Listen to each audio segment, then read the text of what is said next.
महाविकास आघाडीचं शिष्टमंडळ राज्यपालांच्या भेटीसाठी राजभवनावर पोहोचलंय। आदित्य ठाकरे, नाना पटोले, अंबादास दानवे, जितेंद्र आव्हाड हे राजभवनामध्ये पोहोचलेले आहेत। सभापती पक्षपातीपणा करत असल्याचा विरोधकांचा आरोप आहे।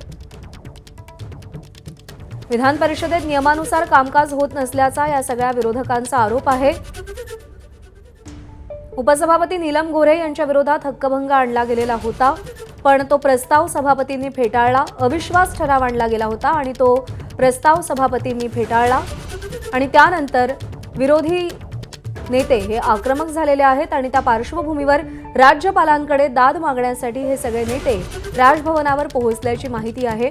आदित्य ठाकरे, नाना पटोले, अंबादास दानवे, जितेंद्र आव्हाड हे राजभवनावर पोहोचलेले आहेत। या भेटीदरम्यान नागपूर हिंसाचार प्रकरणी देखील राज्यपालांची भेट घेतली जाणार आहे। ईशान देशमुख आपल्याला या सगळ्या संदर्भात अधिक अपडेट देईल। ईशान, कोणकोणते मुद्दे राज्यपालांसमोर मांडले जातील?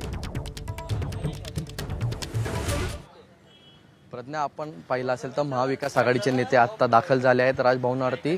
महत्त्वाचे मुद्दे जे आहेत ते म्हणजे नागपूरमध्ये जे हिंसाचार झाला त्याचा मुद्दा हा प्रामुख्याने राजभवनामध्ये राज्यपालांसमोर मांडणार आहेत। त्याचबरोबर औरंगजेबावरून जे वाद चालू आहेत अधिवेशनामध्ये, तर हा वाद नको आणि जे महत्त्वाचे मुद्दे आहेत जसे की शेतकरी असतील, वैद्यकीय क्षेत्रातील महत्त्वाचे मुद्दे असतील, त्याचबरोबर कृषी क्षेत्र असेल, याची चर्चा न होता औरंगजेबावरच का चर्चा होती हा देखील मुद्दा राज्यपालांसमोर मांडणार आहे। त्याचबरोबर आपण पाहिलं असेल तर काल दिशा सालियांसंदर्भात देखील काही गोष्टी समोर आल्या, त्या संदर्भात देखील चर्चा होऊ शकते। आणि आत्ता आपण पाहिलं तर महाविकास आघाडीमधून शिवसेना उद्धव ठाकरे गटाचे नेते असतील, काँग्रेसचे नेते असतील, राष्ट्रवादीचे नेते असतील, हे सर्व आता राजभवनावर आले आहेत आणि ह्याच मुद्द्यांवरती राज्यपालांबरोबर चर्चा करणार आहेत।